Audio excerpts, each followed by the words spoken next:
हाँ जी दोस्तों, अस्सलाम वालेकुम। क्या हाल चाल है जी। Welcome to my channel. आप लोग देख रहे हैं Khalil visa and travel guide. आज मैं आपको बताऊंगा कि मेरे साथ जो एयरपोर्ट पे वाक़या पेश आया ना, वो आप लोगों के साथ नहीं आना चाहिए।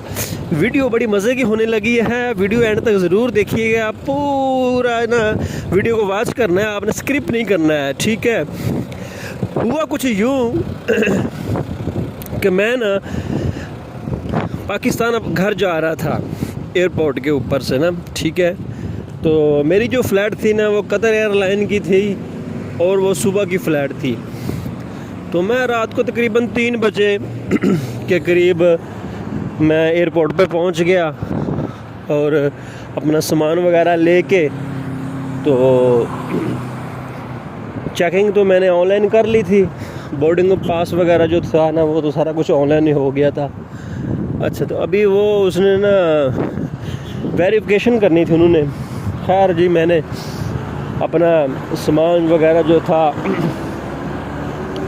वो मैंने जनाब उनको दिया, जो बोर्डिंग कर रहे होते हैं। उन्होंने पासपोर्ट लिया, टिकट वगैरह ली, चेक किया। खैर उन्होंने स्कैन किया तो उन्होंने कहा अभी ओके है। उन्होंने कहा सारा आप जो है वो ये दोनों, मेरे पास 2 बैग थे, ठीक है ना। एक के पास यानी कि हैंड कैरी था और दूसरा जो था वो मेरे पास ना बड़ा बैग था। तो मैंने सोचा चलो हैंड कैरी जाना, ये तो मैंने जमा नहीं करवाना है, ये इसको मैं जहाज़ के अंदर ही लेके जाऊंगा। उसमें मेरे 1-2 कपड़े वगैरह थे, लैपटॉप था, इलेक्ट्रॉनिक 1-2 चीज़ें थी, तो वो मेरे पास थे। खैर जी, मेरा सामान बुक हो गया। उन्होंने चिप शिप लगा दी ऊपर। लगाने के बाद जनाब मुझे पासपोर्ट उन्होंने वापस कर दिया। जनाब मेरे डॉक्यूमेंट्स जो भी थे मुझे वापस कर दिए।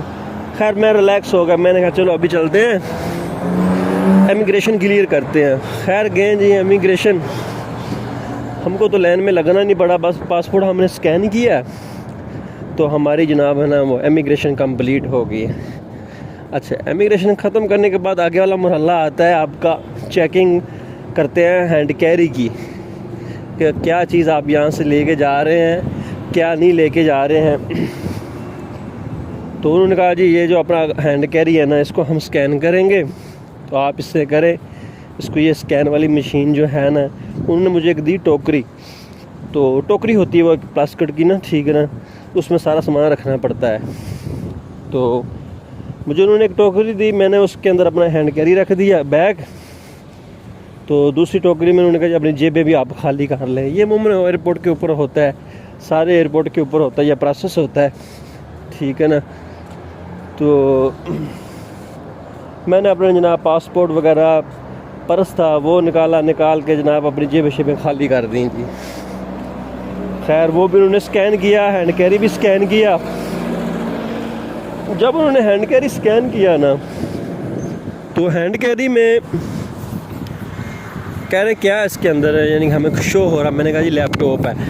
कहते खोलो, हम ना जनाब खोल के चेक करेंगे। मैंने कहा ठीक है जी। अच्छा जी, खोला जनाब, मैंने बैग खोला। अच्छा, बैग मज़े की बात ये बताता चलूँ कि जो वो हैंड कैरी था ना, वो मैंने बड़ी मुश्किल से बंद किया था उसको, ठीक है ना, क्योंकि सामान ज़्यादा हो गया था मेरे पास। और मैंने उसको बड़ी मुश्किल से रूम से, अपने घर से ना, मतलब अपनी रिहाइशगाह से मैंने उसको सही तरीके से बंद करके लेके आया था। मैंने कहा मुझे ना मतलब दिक्कत ना हो। मैं तो परेशान हो गया, इनको खोलो। मैंने कहा पहले ही बड़ी मुश्किल मैंने इसको बंद किया है, तो पता नहीं मैं खोलूँगा तो ये ना दोबारा मेरे से बंद ही ना हो, तो टेंशन बढ़ जाएगी। उन्होंने कहा जी खोलो। खैर जी, मुझे एयरपोर्ट पे वो सामान खोलना पड़ा, हैंड कैरी। अच्छा जी, हैंड कैरी खोला उन्होंने मेरा जनाब। अंदर मोबाइल चार्जर्स वगैरह निकले, 1-2 जोड़े निकले, लैपटॉप था, ठीक है, 2 टैबलेट पड़े हुए थे। अच्छा, उन्होंने कहा जी खोलो, इनको ऑन करें जी। मैंने ऑन किया, ऑन करने के बाद ओके कहता है जी। सामान मेरा बिखर गया। सामान जब मेरा बिखर गया तो मैं परेशान हो गया। मैंने कहा यार सामान बिखर गया। फिर दोबारा मैंने वही से सारा टोकरी मोकरी में सारा सामान बिखरा हुआ था, वो उठा के मैं एक साइड पे चला गया। जगह बनी होती है वहाँ पे अपने जाके सामान को ना सेटिंग कर लो, ताकि दूसरे लोगों को भी पीछे रश ना इकट्ठा हो, ताकि दूसरे लोग भी पीछे से आ जाए। मैंने अपना बैग शैग उठाया, जाके सामान उठा के मैं साइड पे खड़ा हो गया, जाके वहाँ पे अपनी सेटिंग करने लग गया। सेटिंग इस तरीके से जनाब, अपना मैं पर्स उठाया, अपना पासपोर्ट वगैरह उठाया, उठाने के बाद पैंट का बेल्ट था वो वगैरह लगाया। अभी बैग के अंदर मैं सामान फिर तरतीब से रखना शुरू कर दिया, लैपटॉप ये वो सारी चीज़ें। तो पहले ही मैं बहुत मुश्किल उसको बंद किया था बैग को, तो करते करते भाई करते करते ऐसे हुआ कि जनाब जब मैं उसको बैग को बंद करने लगा हूँ ना, तो उसने जिप ने जवाब दे दिया मुझे। उसने कहा ना भाई साहब, सवाल ही नहीं पैदा होता कि मैं बंद हो जाऊँ। मैं जनाब उसको ज़रा ज़बरदस्ती बंद करने की कोशिश की, तो जनाब जिप साहब हुई टूट गए जी जिप फ्री होगी। अच्छा, मैं बड़ा परेशान, मैंने कहा मैं ये क्या मसला यार है बन गया मेरे साथ। अच्छा, जिप जो है वो फ्री हो गई। मैं बड़ा परेशान में जनाब, मैं क्या ये तो बहुत मसला बन गया। खैर मैंने सामान क्लोज़ किया। अच्छा, तो मेरी फ़्लैट में भी जनाब टाइम थोड़ा था, घंटा डेढ़ घंटा रह गया, तो मुझे वेटिंग हॉल में पहुंचना था। तो मैंने क्या किया, मैंने फिर ऐसे किया कि इधर उधर मैंने देखा, वहाँ पे शॉपिंग मॉल थे। मैं बैग का पता किया तो वो बैग जो थे वो बड़े मिले, छोटे साइज़ का बैग था, मुझे इतना बैग बड़ा चाहिए नहीं था। और दूसरी ये था कि वहाँ पे प्राइस हप थी। एक बैग जो था ना वो मार्केट से तकरीबन कोई 50 गुना नहीं 100 गुना ज़्यादा एक्स्ट्रा रेट था उसका। अच्छा, मैंने फिर जुगाड़ लगाया देसी। मैंने कहा ये तो काम कैसे होगा, मैंने जुगाड़ लगाया। मैंने कहा यार ये तो बंद नहीं हो रहा। तो वो मोबाइल का चार्जर की लीड नहीं होती मेरे पास, वो मेरे पास थी। अच्छा, मैंने वो लीड बाहर निकाली जी, उसको मैंने ऊपर से राउंड मार के ना एक साइड से बांध दिया, दूसरी साइड से बांध के मैंने उसको राउंड मार के ना उसी से मैंने उसको बांधा।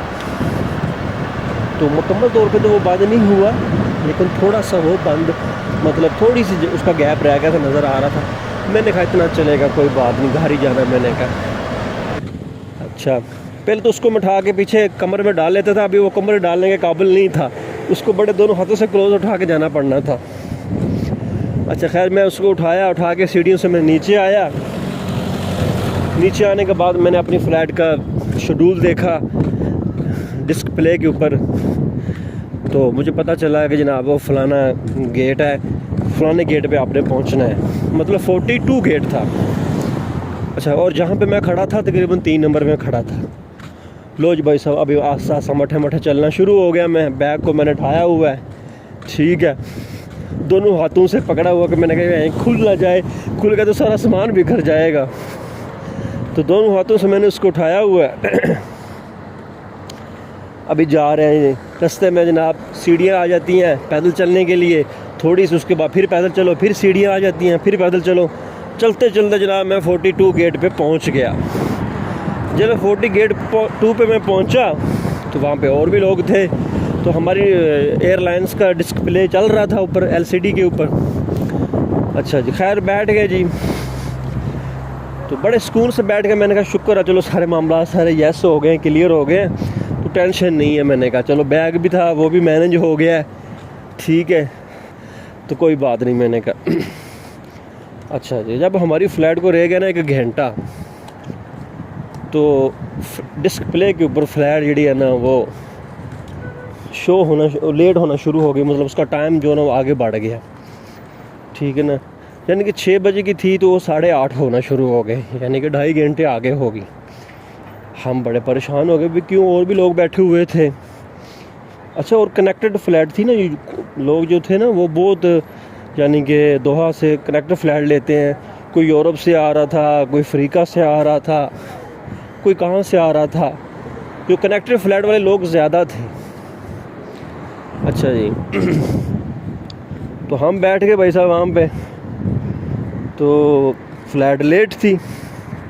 मैंने कहा यार ये क्या मसला बन गया है, ठीक है, तो बड़े परेशान हो गए हम। खैर इतनी देर में हमारे पास अमला पहुँच आया एयरलाइंस का। उनका जी सर आप फिक्र ना करें, पाकिस्तान में ना उस वक्त बेसिकली दिसंबर का महीना था, सर्दी थी। तो उन्होंने कहा जी, मुल्तान की मेरी फ़्लाइट थी एयरपोर्ट की ना, तो उन्होंने कहा जी वहाँ का मौसम साफ़ नहीं है, वहाँ पे धुंध बड़ी हुई है, तो इसकी वजह से आपकी फ़्लाइट जो है ना वो हमें वेरिफिकेशन नहीं मिल रही मुल्तान एयरपोर्ट से। तो उन्होंने कहा जी अभी आप जो है ना डिपार्चर ना ही करें, ठीक है ना, वेट करें, यहाँ के जब मौसम क्लियर होगा हम आपको कंफर्म करेंगे।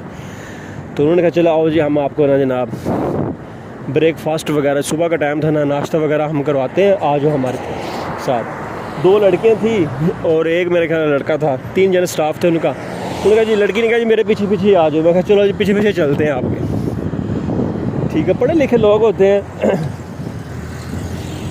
तो मैंने जनाब बाकी तो अपना सामान हैंड कैरी था, तो मेरे पास तो आपको पहले ही पता था कि जो हैंड कैरी था तो उसको तो मैंने चार्जर की जिप से बांधा हुआ था। लो जी मैंने बैग उठाया, ठीक है, उसके पीछे पीछे। अच्छा सफ़र बहुत ज़्यादा था एयरपोर्ट के अंदर, वो हमें घुमा के कभी ऊपर लेके जा रही है, कभी नीचे लेके जा रही है, ऐसे घुमा के काफ़ी तकरीबन कोई 15 मिनट मुझे पैदल चलना पड़ा। वो 15 मिनट जो मैं पैदल चला ना, मेरी बस हो गई एक बैग को मैनेज करते करते, ठीक है ना। कभी बैग को इस तरह पकड़ रहा हूँ, कभी इस तरह पकड़ रहा हूँ, क्योंकि जिप तो उसकी टूटी हुई थी और चार्जर की वायर से मैंने उसको बांधा हुआ था, ठीक है ना। अच्छा जी, मैंने उसको पकड़ा दोनों हाथों से, बस पीछे पीछे जा रहा हूँ, बाकी लोग भी हैं। तो कह रहे क्या मसला बना, मैंने कहा यार ये मसला हो गया।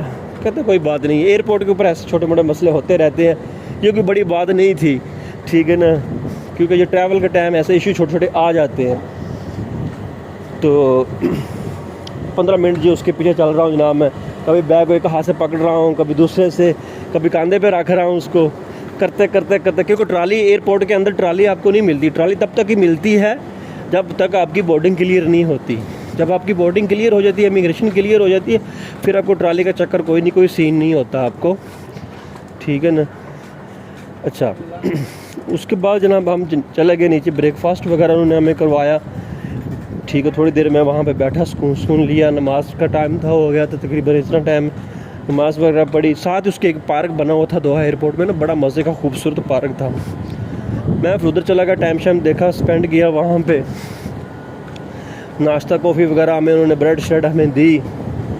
देने के बाद तो हमारे माइंड में यही था कि जिस गेट से हम उठ के आए हैं ना 42 में, तो वहीं पे दोबारा जाएंगे। अच्छा वो हमें हमारे पास ही पड़ता था, तकरीबन 15 मिनट का रास्ता ही था एयरपोर्ट के अंदर ना। तो वहाँ पे तकरीबन सब 8:30 हुए, तो उन्होंने कहा जी 7:30 ही, बल्कि उन्होंने 8 बजे कह दिए चलो जी आप ना 6 नंबर गेट पे आपने पहुँचना है।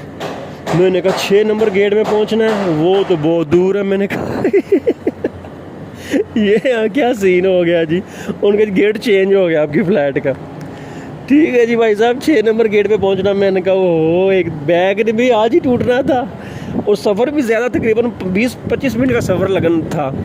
हम तकरीबन उस वक्त खड़े थे कोई 56-7 गेट के पास खड़े थे, और नीचे उसके बेसमेंट में कंटीन थी, वहाँ पे रेस्टोरेंट था, वहाँ पे हमारा ब्रेकफास्ट था। तो उन्होंने कहा जी आप सारे जितने भी जो मुसाफिर हैं वो 6 नंबर गेट पे तशरीफ़ ले जाएँ जी। लो जी जनाब हमने फिर बैग उठाया, ठीक है, बैग तो माशाल्लाह पहले चार्जर से बांधा हुआ था, उसको फिर उठाते उठाते भाई साहब जनाब उधर से पकड़ो उधर से पकड़ो, पकड़ते पड़े बड़ी मुश्किल से जनाब, धीरे धीरे करके कोई 20 मिनट का हम सफ़र किया पैदल, ठीक है। बाजू मेरे थक गए, ठीक है, कभी ऐसे मैनेज कर रहा हूँ, कभी कांधे पर रख रहा हूँ, कभी कैसे उसको करके ना, उसमें इलेक्ट्रॉनिक सामान भी था। तो करते करते भाई हम 6 नंबर गेट पे पहुँचे, ठीक है। वहाँ पहुँचने के बाद सुख का सांस लिया कि यार हमें इन्होंने चला के आज हमारी बस करवा दी है। खैर इतने में तकरीबन 8 का टाइम हो चुका था सुबह का। तो उन्होंने कहा जी आपकी जहाज़ जो है ना बिल्कुल रेडी है। मैंने कहा शुक्र है। फिर मैंने घर फ़ोन किया, मैंने कहा भाई हम यहाँ से निकलने लगे हैं, तो आप लोग भी वहाँ से, जब मैं यहाँ से निकलूँगा कंफर्म हो जाऊँगा तो फिर आप लोग निकलना, क्योंकि घर का और मुल्तान का तकरीबन सफ़र भी 1 घंटे 1.5 घंटे का ही है। तो यहाँ से तकरीबन 3-3.5 घंटे लग जाने थे हमें जाते जाते। तो मैंने कहा अभी आप ना निकले। तो हम भाई फिर यहाँ से हमारा सारा सिस्टम ओके हुआ, जहाज़ के अंदर बैठे हैं, तो शुक्र अल्हम्दुलिल्लाह पड़ा भाई, ठीक है, और अपने घर वापस पहुँचे। तो ये हमारे साथ एक दिलचस्प वाक़या बना, तो मैंने कहा चलो आप लोगों के साथ शेयर करता हूँ, ठीक है, वीडियो अच्छी लगी हो, वाकई अच्छा लगा हो तो इसको लाइक और शेयर ज़रूर करिएगा। इंशाल्लाह मिलेंगे नेक्स्ट अगली वीडियो में। अपना ख्याल रखिएगा। अल्लाह हाफिज़।